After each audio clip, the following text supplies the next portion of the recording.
Pour introduire notre troisième exposé qui concerne les fausses pistes que je souhaite barrer, quant à moi, je lis les derniers versets de la première épître de Jean. Première épître de Jean, chapitre 5, les versets 19 à 21. Nous savons que nous sommes de Dieu et que le monde entier gît au pouvoir du mauvais. Mais nous savons aussi que le Fils de Dieu est venu et qu'il nous a donné l'intelligence pour que nous connaissions celui qui est le vrai. Et nous sommes dans le vrai, en son Fils Jésus-Christ. C'est lui le vrai Dieu et la vie éternelle. Mes enfants, gardez-vous des idoles.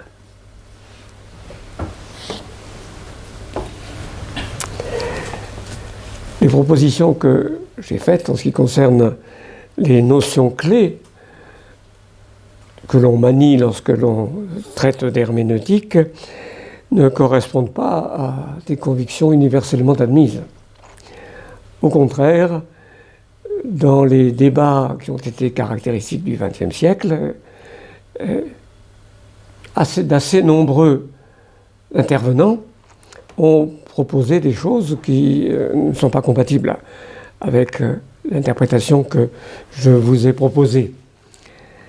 Et je vais traiter essentiellement de deux fausses pistes, fausses à mes yeux, que beaucoup ont empruntées, et je pense empruntent encore, et je vais donc essayer de clarifier ce qui est en jeu à mes yeux.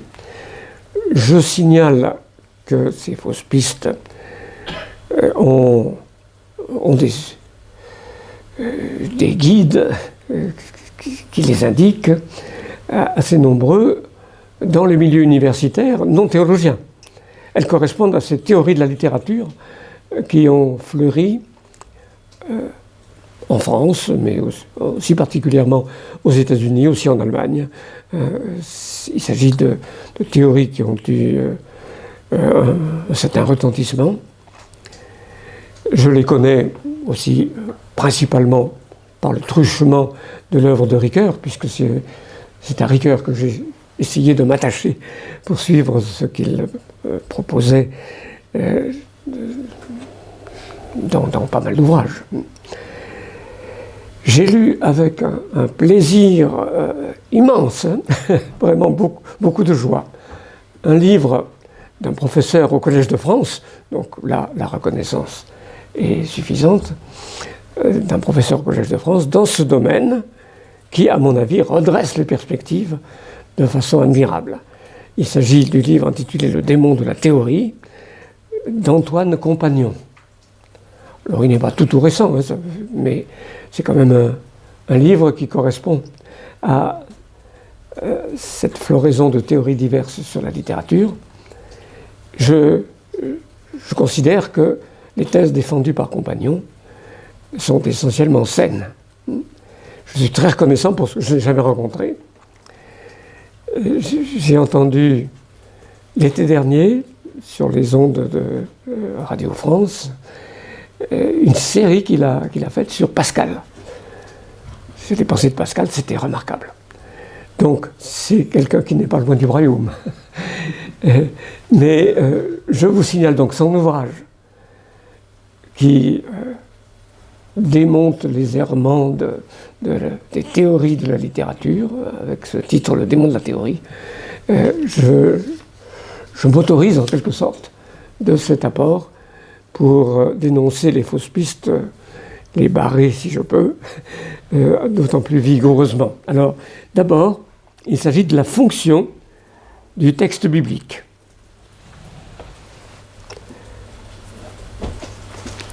Un présupposé quasiment, ou en tout cas une thèse, qui est très très largement répandue, c'est que la fonction que la Bible doit remplir, pour laquelle elle est vraiment prévue si l'on pense à une économie de la grâce divine, que la fonction n'est pas de communiquer un contenu doctrinal, n'est pas de nous fournir un ensemble d'énoncés que nous pourrions résumer avec quelques thèses sur l'existence de l'être même ou d'un être, etc. Non, non, non, ce n'est pas du tout la fonction de la Bible. Alors, quelle serait la fonction de la Bible si ce n'est pas celle-là? Là, il y a diverses versions.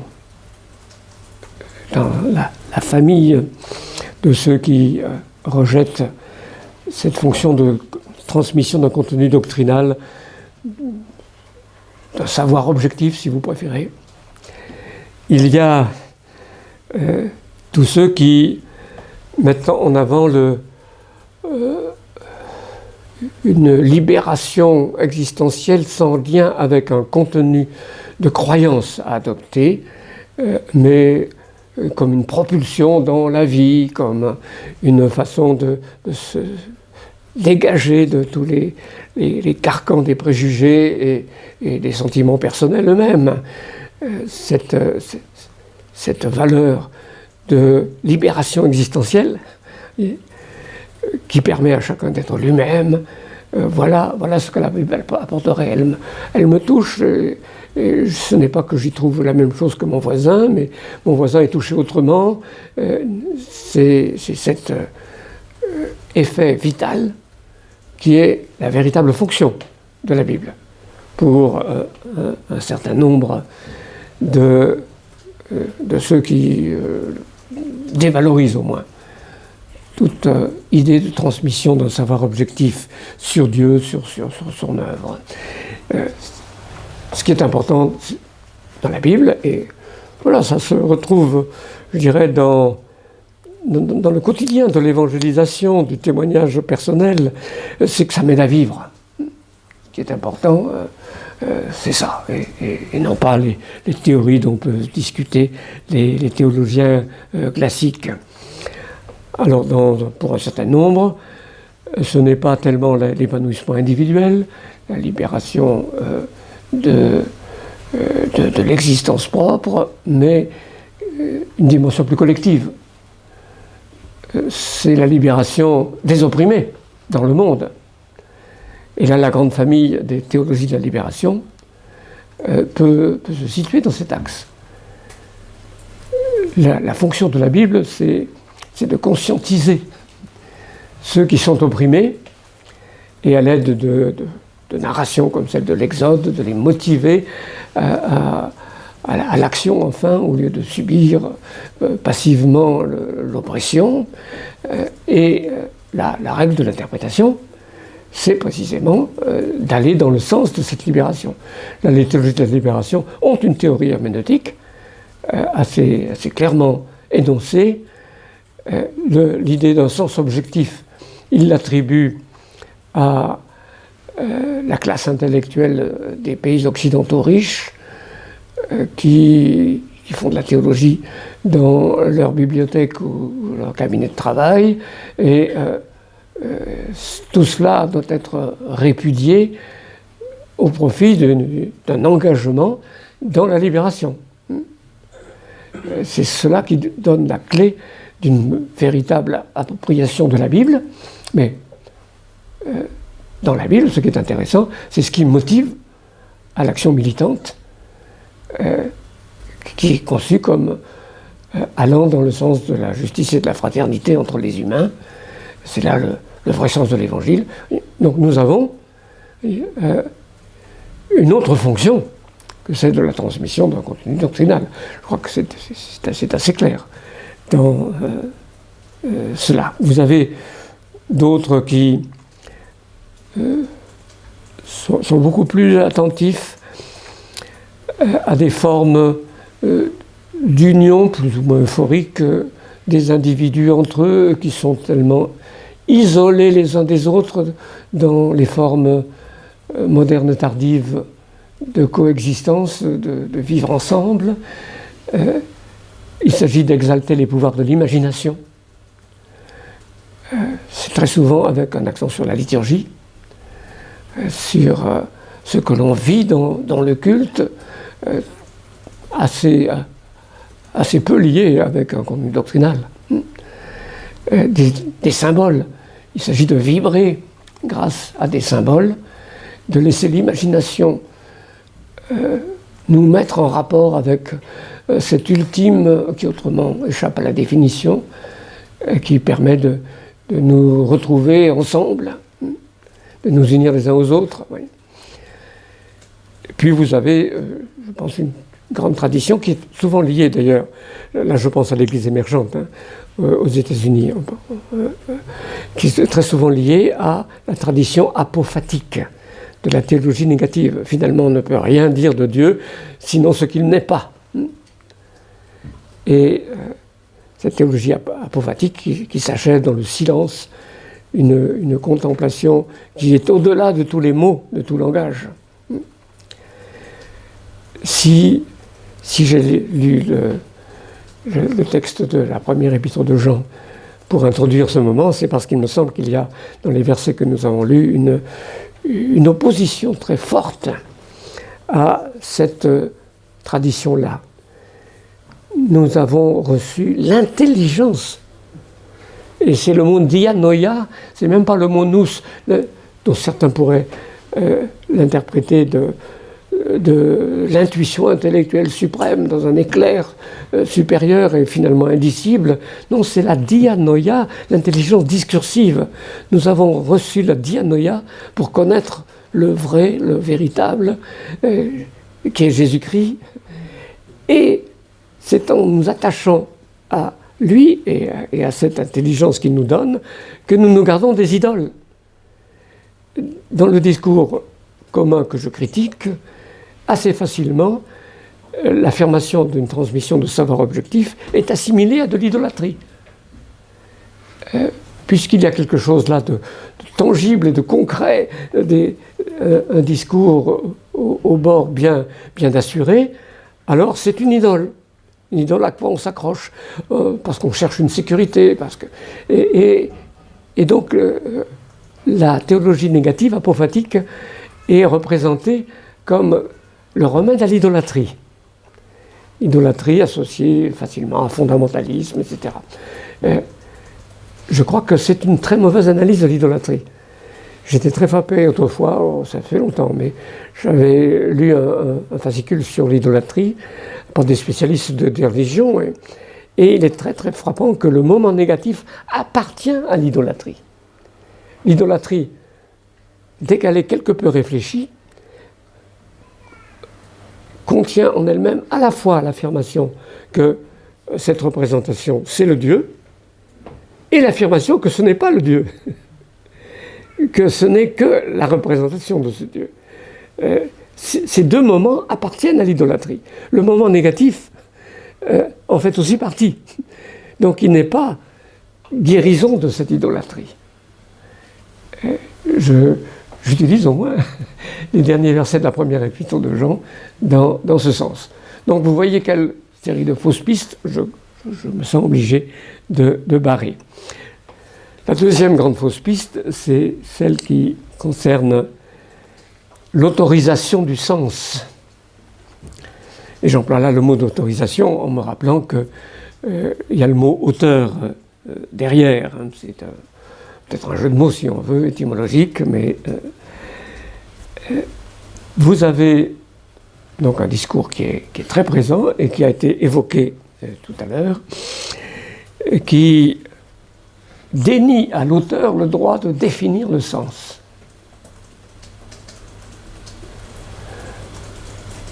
Non, le sens. Alors, certains vont admettre que l'auteur a une part de légitimité dans sa définition, une part de responsabilité. D'autres la réduisent presque à zéro. Mais la thèse qui est courante, c'est qu'il n'en a pas le monopole, que ce n'est pas lui qui détermine le sens. Alors il y a diverses versions. Pendant un temps au moins, je l'ai critiqué sur ce point. Ricoeur, suggère que quand on écrit, qu'on diffuse un texte, alors on rompt le lien avec l'auteur. Oui, dans la communication orale et à la présence de la personne définit le sens de ce qu'elle dit. Mais à partir du moment où elle l'écrit, où elle le publie, où elle l'envoie, le texte devient autonome et il n'est plus la propriété de celui qui l'a écrit. D'autres présentent les choses un peu différemment. Chez Gadamer, le philosophe allemand Gadamer, Hans-Georg Gadamer, je crois que c'est l'analogie de l'œuvre d'art qui joue un rôle très très important. Une œuvre d'art, ça a sens pour moi, mais ce n'est pas forcément le sens que l'auteur a pu donner. Le sens de la Vénus de Milo, bon, le sens de son auteur, on ne sait même pas qui c'est, finalement ça ne compte pas. L'important pour l'œuvre d'art, c'est ce que cela éveille en moi. Chaque génération trouve dans une œuvre grande, un grand classique, c'est-à-dire les classiques, c'est la vertu, justement, dans chaque génération, d'éveiller un sens différent. Et toutes ces interprétations sont légitimes, il faut se réjouir de la pluralité de ces interprétations. Cette analogie de l'œuvre d'art a pas mal d'influence.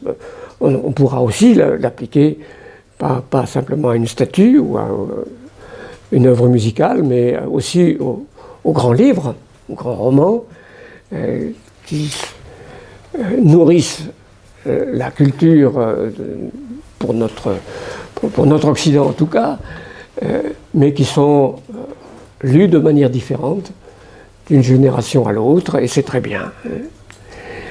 Et alors cet accent sur la pluralité possible des sens à partir d'une action de lecture peut avoir une version plus individuelle, une version plus collective. Et je crois qu'une tendance forte dans la situation où nous sommes encore, qui s'est établie donc au XXe siècle, c'est que la communauté est considérée comme la véritable origine du sens.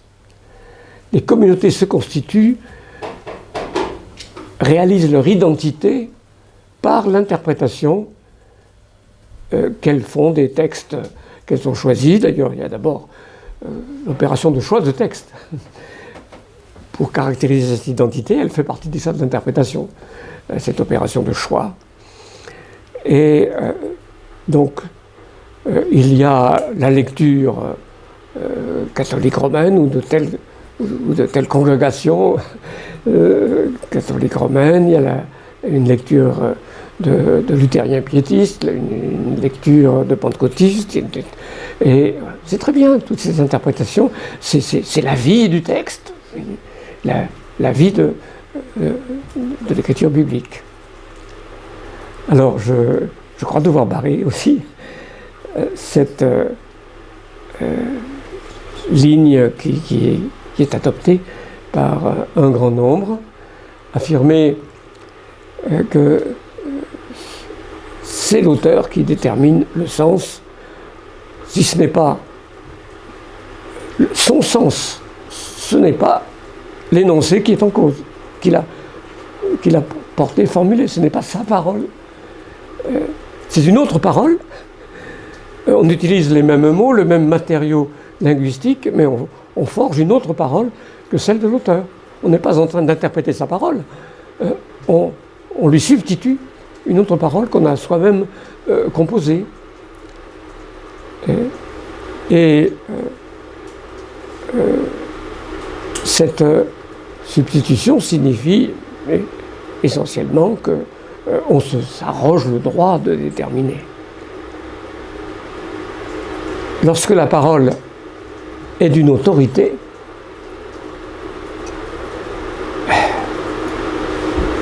ne pas vouloir laisser à l'autorité la détermination du sens, c'est, me semble-t-il, très clairement se rebeller contre cette autorité, ou prétendre à l'autonomie face à elle.